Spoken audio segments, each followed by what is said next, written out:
Does this sound familiar? You've got one device that lets you catch the game live, another that lets you stream your favorite shows, you're watching sports highlights on your phone, and you've got your neighbor's best friend's login for the good stuff. Well, I want to tell you about a simple way to get all that entertainment you love without the hassle, and a great way to finally get your TV together.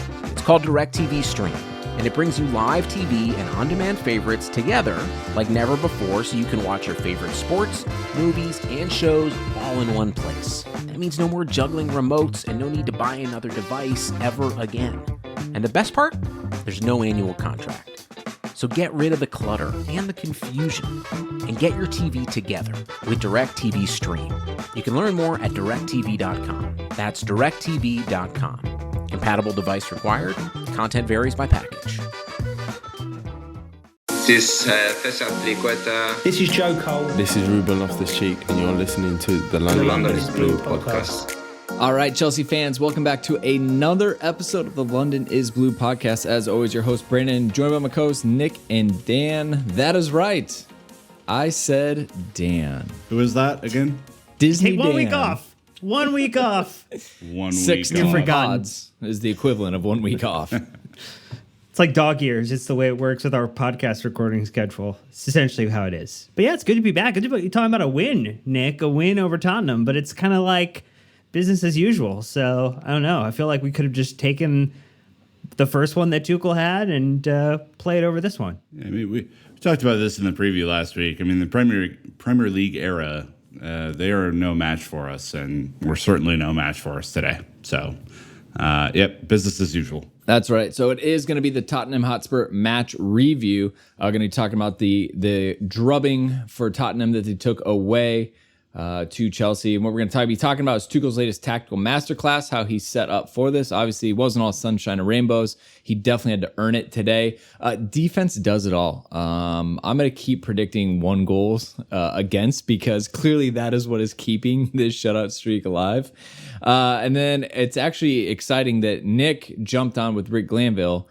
That's the exciting part. What is not exciting is that they're talking about the late Jimmy Greaves, who just passed away on Sunday as we're recording. But it's an amazing opportunity to have the official club historian talk about one of the greatest players in the club's history, again, as we talk about educating. So really looking forward to that.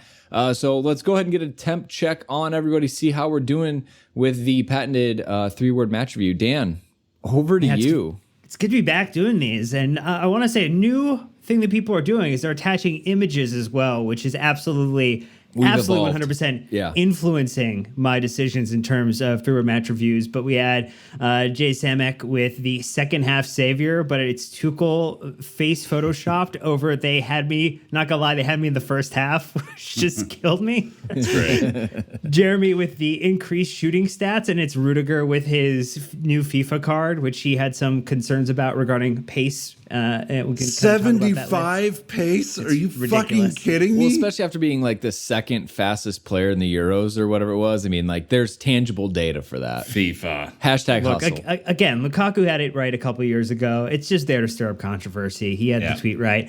Trey with the Spurs rude with a umlaut, awakening. Brittany with the unstoppable, unplayable, determined. Ginny with the Thiago freaking Silva. Joe with the it was inevitable. Our friend Rick Glanville, who you hear later in the episode, with 3-point lane, or we're going to go 3-point toilet now. I don't know what you want to call it, but it's our house. Josh Clark with the Rudiger twerk gif in the 71st minute, which was quite magical. Janique with the attack with defense. And then Nick Pepe with the Thiago transcends time. Wow. That image is worth 1,000 words, 1,000 like adjectives. It's too much for me. I put Banter Football Club. Spurs are hilarious. Like, honestly, them booing Alonso, every time he gets it, which you expect.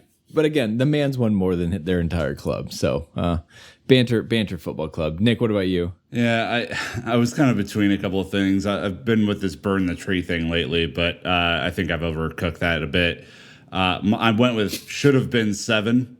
because that's how many goals that Chelsea should have scored in the second half.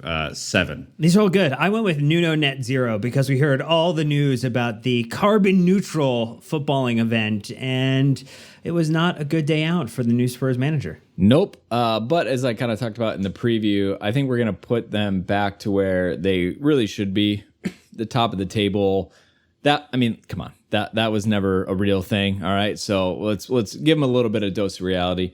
Before we get into it, a huge thank you to C, who subscribed on Patreon. So I'll be getting a message over to you. Welcome to the club. Already on Discord. Love that. And Dan, as you return, so do apparently the Apple Podcast reviews. Yeah, we had 8 of them. Want to thank Yo Loop from the U.S., Boku Mon from the U.S., Celery from Australia, who called us the Sistine Chapel of podcasts, which was very nice to see.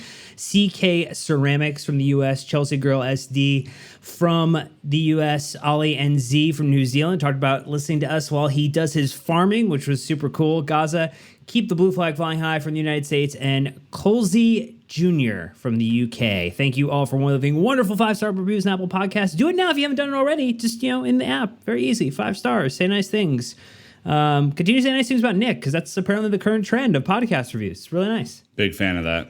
Super random today. As I was leaving to head out to go watch the game, actually, I went out and there's a guy wearing the new Chelsea kit on a bike. And I gave him a shout out. I was like, hey, man, nice kit. And he was on his way to Brits with his buddy to go watch the game. And it was a really cool thing to see because I was just in my daily life, not like going out looking for it. And you're starting to see these Chelsea kits and stuff around. So anyways, it was just a fun way to start the day before the match. I was just in a really good mood pre-match about that. And so I love seeing the Chelsea kits, new and old, around town. And look, Minneapolis is blue. Maybe we should just go ahead and say that as well.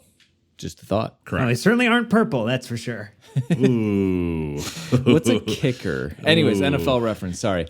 All right, so what's Tottenham Hotspur this past Sunday, the 19th of September, in the Premier League at the Tottenham Hotspur Stadium, a.k.a. the Toilet Bowl. Scoreline, Spurs 0, Chelsea 3, in case you missed it. Thank you to the Fifth Stand Up, the official app of Chelsea FC. They are going to give us the highlights so we can set the stage, remind us of everything that was glorious. Here we go. Lukaku, Mount's picked up the pieces, he's got Havertz up there with him, it's 2-on-2, and now Lukaku's joining in as well. Chelsea with the weight of numbers in their favour. Is Lukaku back to Mason Mount? And there should have been at least a shot on target from that break. Lonzo again to whip it in. Oh, good header, Thiago Silva! Chelsea ahead! Nodded in by the Brazilian, the perfect connection. Beautiful delivery from Alonso. And there's Thiago Silva to score his first goal of the season, and it is a big one. Looking to get on the end of the cross. Picked up by Azpilicueta, there's Alonso for 2. Cleared off the line by Eric Dyer. Well, that might well have been game, set and match. Spurs give the ball away quickly. Shoot, snapping in to win it back. Kante from range, deflected! Off the post and in! A big slice of luck about that, but Chelsea will take it. N'Golo Kante bought a ticket and he's ended up winning the raffle.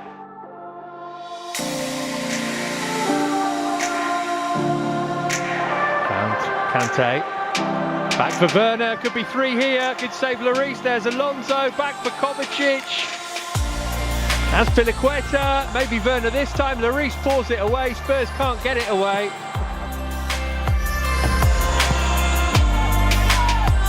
Double digits for corners, Silva attacking that one out to Azpilicueta. Here's Werner, loads of time to measure his cross here. Puts it back for Rudiger! That's the way to finish it! A goal made in Germany, and Tony Rudiger puts the cherry on top of the cake. Tottenham 0, Chelsea 3, a famous win for the Blues at this stadium.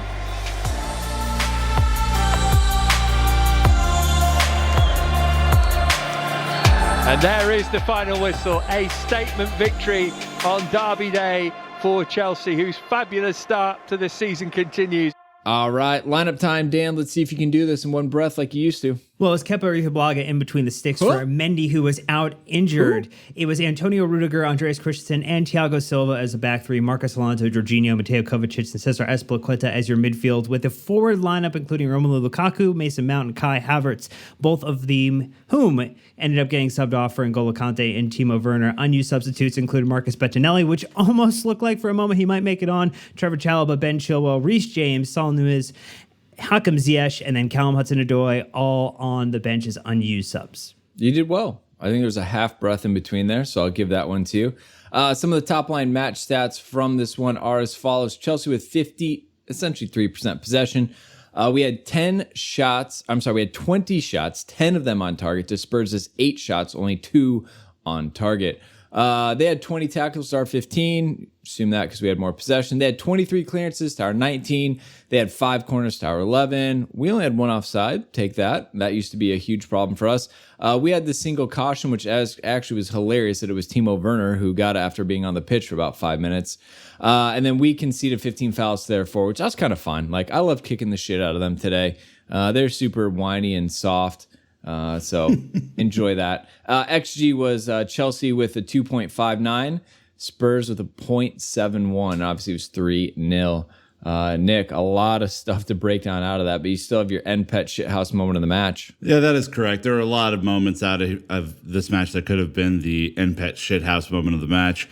The official stat for all of us who hate XG, I look at a couple, like the Rudiger tweak or twerk thing that we referenced earlier was great, but it has to be him scoring at the end of the match and scoring like a striker. He pulls back like a striker and finishes in the bottom quarter. And with the amount of chances that we had in the second half from forward players who did not score, it was great that he really put the final nail in the coffin there. So Rudiger again, 3 weeks running. Brandon, how would you describe the goal celebration from one Antonio Rudiger? Shithousery. I mean, he's got to be sitting there going, Timo, come on. Why am I scoring the third here? This should be the 5th or 6th, as you guys mentioned earlier. I think there's going to be some banter in the locker room a little bit about that, but Timo honestly needs to figure out what is going on. Not a day for the Germans until Rudiger saved it. God assist. It's cute. It's cute when it comes from Azpilicueta, man. Yeah. A couple stats to tee this one up again. So Naz, our friend at goal.com, said Chelsea are unbeaten in 7 matches this season. That is good. They've also won 6 away London League derbies in a row. That is also good. It's the first time in the club's history. It is also the first time Chelsea have won away at Arsenal and Tottenham for 10 years, which is horrifying. Yeah, that was the one that I was looking at Naz's tweet, and it just blew my mind a little bit. But then I rolled it back, and I was like, oh, yeah. There's some really terrible draws and some really unfortunate losses. And so credit to Tuchel, and we'll talk about him ad nauseum for breaking a little bit of hoodoo going on. Yeah, again, that tweet started strong and ended not so strong, but we broke it. So then Squawk tweeting, Chelsea have now kept more clean sheets, 15, than they have conceded goals, 14 in the Premier League under Thomas Tuchel. More clean sheets than goals conceded is a hell of a stat, Nick. Take out the 5 from West Brom last year, and there's a real number in there. It's just insane at this point. I mean, this defense is just so on it. And even though they faced a little bit of pressure in this game, especially early, they didn't really look like breaking down. So, I mean, it's just a huge credit to the way they're set up. Yeah, I mean, Spurs broke through a couple times, but just, nothing really there, especially at the end. So all I think is fair at the end of it. Hey, we're going to take a real quick break. When we get back, we're going to be jumping right into Tuchel, the latest tactical masterclass and what he did to set up the team. So thanks to sponsors for financially supporting the show. We'll be right back. Does this sound familiar? You've got one device that lets you catch the game live, another that lets you stream your favorite shows, you're watching sports highlights on your phone, and you've got your neighbor's best friend's login for the good stuff. Well, I want to tell you about a simple way to get all that entertainment you love without the hassle, and a great way to finally get your TV together. It's called DirecTV Stream, and it brings you live TV and on-demand favorites together like never before, so you can watch your favorite sports, movies, and shows all in one place. That means no more juggling remotes and no need to buy another device ever again. And the best part? There's no annual contract. So get rid of the clutter and the confusion and get your TV together with DirecTV Stream. You can learn more at directtv.com. That's directtv.com. Compatible device required. Content varies by package. All right, Nick, what a boring week ahead of us. Only 5 pods. It's a 5-pod week. There's too much happening. You're obviously listening to this on the Monday. We have a Matt Law special. That's right. The man, the myth, the legend is back on Tuesday. We have a Chelsea women's mailbag on Wednesday, which will include a little bit of Manchester United preview for the weekend. So get involved there. We have a Villa match review for the League Cup on Thursday, and then a Man City preview on Friday, as if you hadn't had enough for the week. So lots going on. Just keep racking up those pod listens and keep leaving us 5 stars. All right. Well, let's go ahead, like I said, and dive into one of our first talking points this one. And it was Tuchel's latest tactical masterclass. So Chelsea got it done versus Tottenham, and Blues remain undefeated in the Premier League and currently sit atop the table. But it didn't look too easy in the first half. However, Tuchel's changes both in personnel and formation helped enable the players to collect the dub. So again, Nick, probably first, I say between 20 and 30 minutes, right? Spurs, a lot of press, a lot of energy, making it chaotic. I think that was probably when a lot of the people in Discord were freaking out a little bit, unhappy with how it was going. I had said, look, I don't think Spurs are going to be able to maintain this, but they were making it difficult. Like I said, probably no more than 30 minutes in the first half. Yeah, for sure. I mean, look, they came out with a ton of energy. I mean, it was obviously an emotionally charged day. It's a London derby anyway. You add in the fact that these two teams don't like each other, usually have a pretty physical match, and you add on top of that it's a little extra emotional with the passing of Jimmy Greaves ahead of the match, who played for both Chelsea and Tottenham. There's just a lot flying around here, and they came out with a ton of energy and enthusiasm and pressing. And I think to your point, we knew that they played on Thursday, and we last played on Tuesday. So our boys looked rusty. They didn't look like they could connect a pass to save their lives. The formation was getting pulled all over the place, and Spurs had an advantage in midfield. And it was, this has not happened for the first time this year either. I mean, Chelsea's double pivot got a little overwhelmed. Jorginho got pulled out, which was kind of a recipe for disaster. But even then, even with all the positives that Spurs were bringing to the game for their side, it didn't really look like breaking us down. I think this was just, for me, Dan, this is, a very hearty effort, but not a whole lot of end product. It was, expected. You talk about this UEFA Conference League that is going to, as long as Spurs are in it, is going to wreak havoc. Again, they did have a 2-2 draw with Rennes, so and one of their goals was their own goal too, so it wasn't necessarily a performance that they're going to want to look back on too fondly. In general, you found yourself thinking that this is just the way Chelsea can get it done. Even though it wasn't pretty, it wasn't the perfect start to a match, we were able to just continue to weather the storm. And it wasn't until the mid 60th minute, the 68th minute, where Harry Kane actually had a shot on, a shot. 64th minute, I wrote it down in my diary. I said, Harry Kane told me a funny joke today. He pretended to take a shot. But yeah, it makes me so happy that we have Thomas Tuchel as our manager, because similar to, I think, the NFL, there are teams where just the coach is so good that even in down years with personnel or trying to embed new players or update a system, they can find ways to help their team on the pitch, even in tough moments, elevate the quality of a result, Brandon, and that's what we saw happen today. There's a famous quote out there: a good coach can make a team 10% better, and a bad one can make them 30% worse. Thomas Tuchel has made Chelsea 10% better, guaranteed. Probably more than that. Dan, why was there another coach that you were thinking of that you just had maybe off the top of your head as you said that? There's a lot of good coaches. Sean Payton with Jameis, at least in the first game of the season here. Belichick maybe is one who's done it. Really, ding, ding. It'd be another one. Oh, I love it. First half, I think some of the player performances probably let it down a little bit. The formation wasn't working, so I think we're all ready for second half, right? Halftime, let's see what happens. We know we're going to get something out of Tuchel. And what we got was one N'Golo Kante for 45 minutes. Took off Mount, put N'Golo on, so you assume it was a 3-5-2 at that point. And we have some heat maps, right? Some breakdowns here from Yash or Odriotholite. I think she's Spanish as well, so that's I'm trying to nail it, but I didn't. Said N'Golo Kante versus Tottenham Hotspur. Kante's introduction was the game changer in a lot of ways for Chelsea. He helped Chelsea deal with Tottenham's press and helped them not get outnumbered in the midfield. He also helped Chelsea press better. But the thing is, like, Nick, N'Golo Kante, it doesn't matter where you put him. It doesn't really matter what formation you put him in. Like, we knew he was going to go destroy. Like, we knew he was going to break up play. We knew he was going to be high energy. He looked healthy, which is good, right? Maybe they need to limit his minutes to help.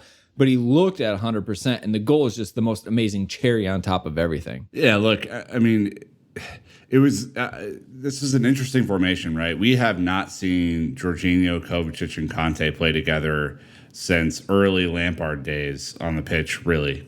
And that was in a 4-3-3 setup. So I was very curious to see how this 3-5-2 would work compared to the 3-4-2-1. And it worked like a charm. I mean, N'Golo was a little bit more advanced, but was able to cover back.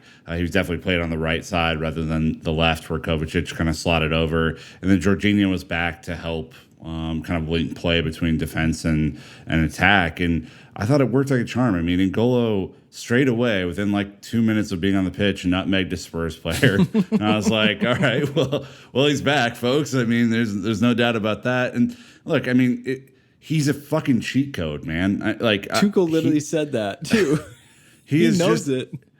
He is just a cheat code. Like, the amount of ball recoveries, interceptions, pressing that he does to make an opposition player feel uncomfortable and to do something stupid is crazy. Then you look at his progressive game today. He was allowed to get forward a little bit more, to be more free. I mean, they show his progressive passes, and he has, I think, 5 progressive passes that were counted today. I mean, it's just, to me, I think he's just such a valuable player. And I tweeted this after the game that, like, we get lost, and I think, in who's ruling the moment at Chelsea. He's still our best player, man. Okay? He's just still our best player. And you don't realize how much you've missed him, Dan, until you see him back out there, and you're like, oh yeah, this is what made us champions of Europe. This guy. Well, and it's nice to see that we can make our way through matches without having him, so we can conserve those minutes. Again, Chelsea are competing in a multitude of different competitions this season. We want to go deep in all of them. We currently sit atop the Premier League table, which we'll review in its entirety later. But for us to go the distance in all these competitions, N'Golo Kante has to stay healthy. And so Tuchel picking the matches or picking the moments when he can get away with not having to roll out N'Golo Kante to get him 45 minutes of rest, so that he potentially doesn't have to play in the midweek match versus Villa, or if we need him for 45 minutes, he essentially played 1 game instead of 2 matches over that period.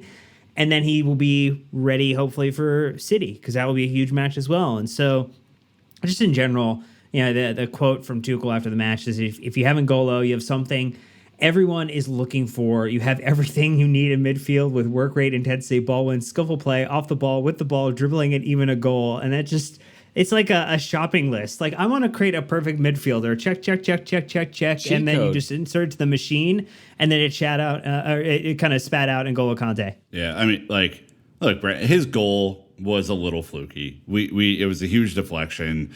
It's his goal, right? I mean, he was going to have it on target, no doubt. But again, it's that type of good luck is more than he deserves for the amount of work that he puts in, right? I mean, if the old quote is the harder you work, the luckier you get, then he should be having all of the luck. They didn't close him down, though. The whole match, they left that space in front of the box open. I mean, Christensen had a shot from distance there, and, if he kind of just hooked it left versus hooked it right, we might have had that goal going to talk about today. But they were letting players get so far forward and hoping that they were going to be able to withstand it. And credit, I mean, Dyer, even for the deflection there, did have a moment earlier in the match where he was able to help deny the Alonso opportunity. Lloris elevates this team. If this team goes to an average Premier League goalkeeper, which Lloris is not, this team would be shipping goals right now, Brandon. Like, it's just like we very much were given the latitude, particularly in the second half, to just go do our business and have fun doing it, and it very much showed. So not only, obviously, yes, N'Golo Kante, massive, right? Mount came off. I think there's a lot of disappointment in Mount and in Kai today, and just the lack of final play. Lukaku, really, he had to suffer all match. I mean, there was not a lot coming to him, but he still was at least putting in the effort and doing as much as he could, was always an outlet option, even if he didn't find it. But I think the biggest difference for me is that, again, it regained balance and control in the midfield. Spurs were overrunning us, the Jorginho Kova, double six in there. It just wasn't working.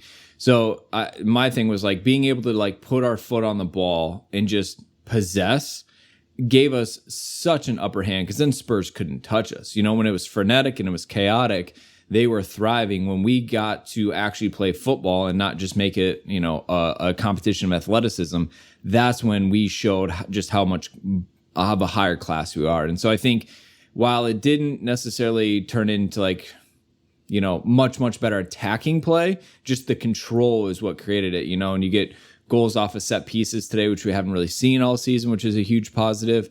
And I think that as of right now, I'm probably sitting on the fence saying we're probably only going to do 3-5-2 to maybe match a team head to head. I don't know if it's going to be what we do going forward, but it's a positive sign that at least it worked, versus maybe playing into a different formation and just being like, yeah, that wasn't it. the other thing it allows you to do, which is I didn't see a whole lot of coverage on this, but I think it is absolutely a fact, is it allows your wing backs to really commit to go forward, because you have an extra person to cover back, and especially if that person is N'Golo Kante. I mean, it's wild to think of like how forward Azpilicueta was in this match. He should have had 2 or 3 assists today, by the way. He's very unlucky to not get in there, but it allowed Alonso and Azpilicueta to live in Spurs' final third in the second half, and it was crazy. It was great. Well, just how deep Kovacic dropped to allow Alonso to basically be a forward player for the second half was quite wonderful to watch. And I know we have plenty of defensive praise to laud on some players, Brandon, but I just, to want to cap off on Nick's point there is that, the tactical change does allow for those wingers, those wing backs to essentially become wingers, because those midfielders can drop back and basically be an extra man in defense. Yeah, Alonso's not trying to defend. Okay. And by the way, I was really surprised he played 3 matches in a row. So Carabao Cup, Chile B, let's see it. Have to. I know we said that 3 times this season, but we have to this time. All right. So the next one we want to touch on is the fact that the defense does it all. And we mean that today because not only did they post a shutout with our second string goalkeeper in Kepa Arrizabalaga, also buried 2 of our 3 goals. And if we're being honest, Lukaku should have scored, Mount should have scored, Timo should have scored 2. Many players this game should have scored, but they didn't. So Squawka with the stat here saying Cesar Azpilicueta, Thiago Silva, Marcos Alonso, all 5 had more touches in the opposition box than Harry Kane, 2 during Chelsea's 3-0 win against Spurs. He still doesn't have a Premier League goal this season. Again, he came back late. Contract talks, didn't get the move he wanted. I said it in the preview that he's not playing his heart out. I don't care what anyone says, including Harry himself on Twitter. He is not giving it all. But again, the fact that Aspi, Silva, and Alonso all had more touches in Spurs' box than Harry Kane had in Chelsea's box just kind of shows you. But I thought it was a little weird, Dan. Like, Kane was playing off to the left a lot today. Like, Son was the central striker. And I don't know if this is from a press or he was going to try to cut in or do something. But just from a positional sense, it seemed like Harry was fine just hanging out on the flanks. Well, he also dropped super deep to try to win the ball off Jorginho, which is not a bad strategy, right? Because I think in general, he has been targeted, and that first half in particular, our midfield was getting cut through, and Dembele was having plenty of joy, at least moving the ball forward. And so I don't think it was a bad strategy, but Kane just doesn't look as mobile as he has previously. He looks pretty stiff as a player. And I think, as you know, there's praise for players like Lloris and the Tottenham side, but I will absolutely shit on the attackers for Tottenham because they were terrible today, and our defense was just immense. I think we have to kind of take a transitionary point here, talk about Thiago Silva, who, again, every time I talk about the fact that he is turning 37, which I am also turning this year, makes me feel very, very old to watch him to boss it at this level. It's just, I mean, the goal was great, winning headers in the box over players who were taller than him. Dele Alli got just absolutely beat in the air on that goal, Nick. Just got beat twice in the box. Mm-hmm. It was great. It was a kind of fine wine type of performance. Again, having the bench, and this is something we'll talk to Matt Law about this week because he tweeted it. Like the bench of defenders to be able to rotate in and bring in this class is just. It's going to be the secret weapon this season. Look, Dan, a little bit of yoga and you'll be fine. All right, that's all Thiago does. This cat was by far and away the best player on the pitch today, and it wasn't close for me. He won everything. He won every header. He won every tackle. He was everywhere, and it wasn't. It was such a convincing performance for me that I just looked. I was like, how is it possible that you're 37, almost 37 years old, and you're just dominating players maybe 7, 8, 9 years your junior? Like, absolutely clinical today on all accounts. And Brandon, I know there are stats here to read out, but I mean, just the eye test says it all. I mean, he was top class this year. And like, if you think about his time at Chelsea, right? He's had a couple of weird performances, right? A couple of weird ones. West Brom away last year was not great. He's had a couple this season. But when he's on, man, he's still a top 5 center back in the Premier League. And it's, I think it's pretty convincing. So for me, that's basically open and close.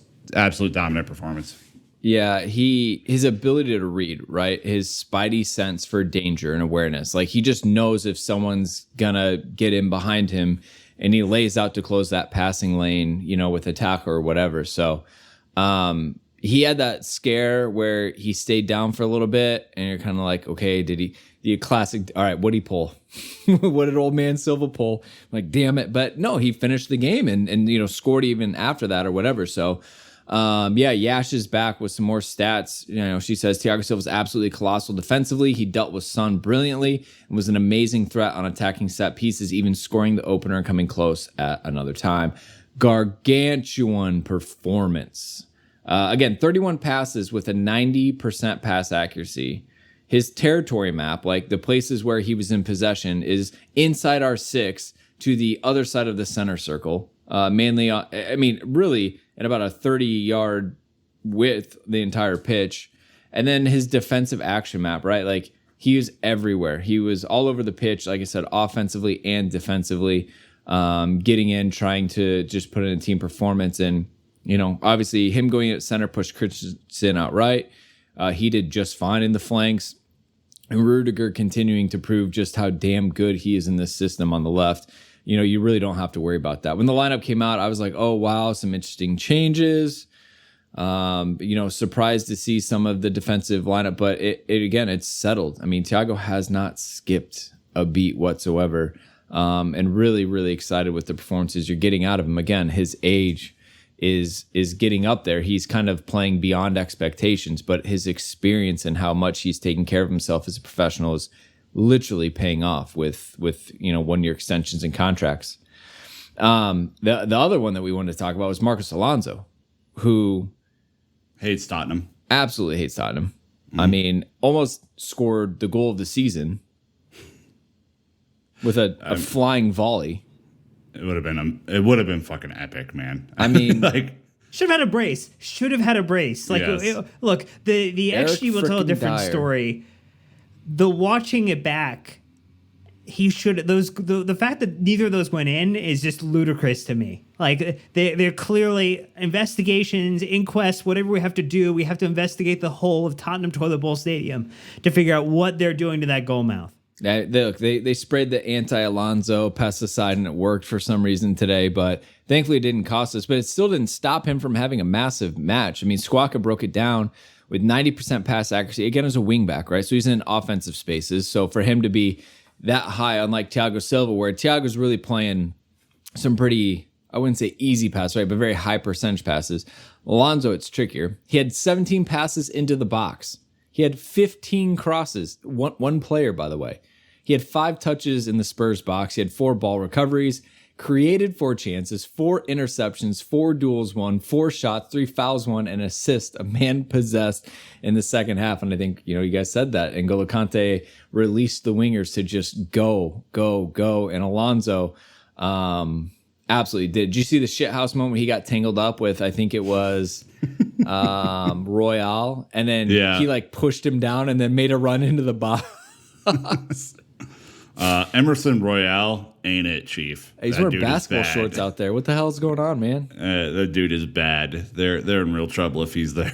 If he's their right back solution. Ugh. So again, Marcus Alonso just shows up against Spurs. Doesn't sit on a moment to not, just do the business. He's again also on the other side of 30. Playing really, really well this season. Working himself into an extension. I think he's already on a monster contract. Yeah, didn't they sign him for 10 years a couple years ago? That's what it felt like.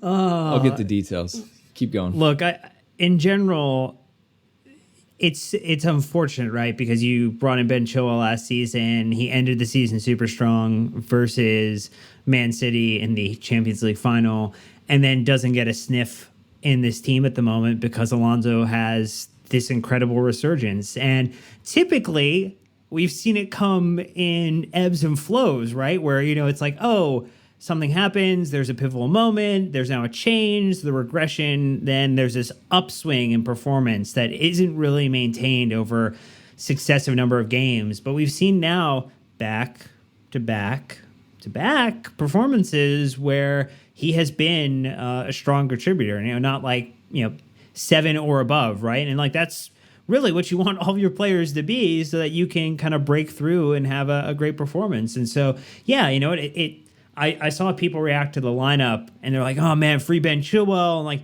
look, Alonso's playing out of his mind right now. It sucks for Ben, but Ben's also on a long-term contract too. So you don't have anything to worry about. He'll get work back into the side because Tuchel's going to have to use everybody to win at every damn thing this season. So just be patient. It's going to be okay. Chili's going to get his opportunities, but be excited that if Chile were to come in and get injured, we know that Alonso is playing form of his life type of football right now. It's not a bad problem to have. This is a great problem to have. He's got 2 years left on his contract, so summer of 23. So he's still got a little bit of time. Look, okay, it doesn't stop there. Obviously, Marcos from a stats perspective being big, but Nick, Aspi everywhere battling. Rudiger getting his goal. Already talked on Christensen a little bit, but Rudiger, we were ready to part ways with them under Lampard in a 4-back system, switch to this 3-back, and absolutely revitalized. People are starting to say Real Madrid were looking at him, which, okay, whatever. We're one of the biggest clubs in the world, so I'm not worried about that. But it's he's an absolute starter for Germany. His stock has risen so much in the last not even 12 months, really, since Tuchel's came in. Yeah, we'll talk to Matt Law about his looming contract issues this week. So bet your bottom dollar on that.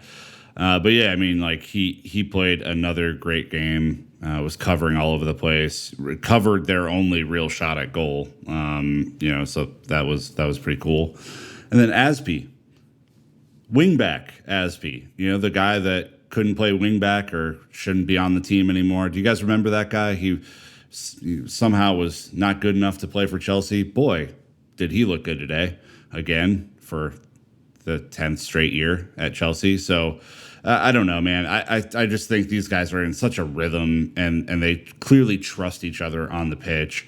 We know that N'Golo Kante opened up a lot more options in the second half because it was better. But Aspi could have had 3 assists today going forward. A guy who can't pass the ball. I don't know. He looked pretty convincing to me. Christensen could have had a goal today. I mean, like, our defense attacked to the Tinkerman note from a couple weeks ago, Dan. I mean, you guys absolutely nailed that. They're progressing the ball forward like crazy right now. Center backs and Cruyff turns. Tell me a better duo right now. I kind of tweeted that.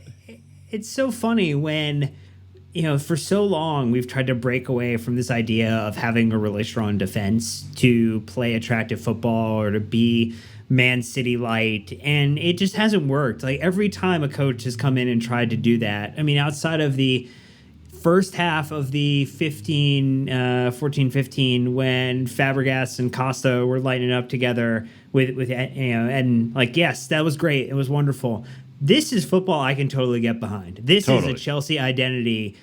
Trademark it, registered copyright. This is us shithousing our way to a title, and I cannot be more delighted that our defense is so rock solid that we can win. Like, we'd have gone in this game 70, 80 minutes in 0-0, and I probably would have been pretty confident that we would have had a one goal kind of just pop in because everyone's contributing. 11 players have scored this season. 11. It's great.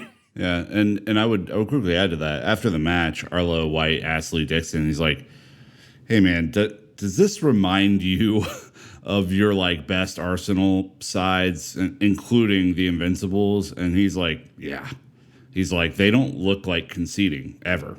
Like, there have been a handful of moments. Obviously, Villa pressed that button a couple of times last week to try and test old Edouard, but the whole commentary after the match was just so aligned around Chelsea's defensive structure and identity, and 2 shots on goal.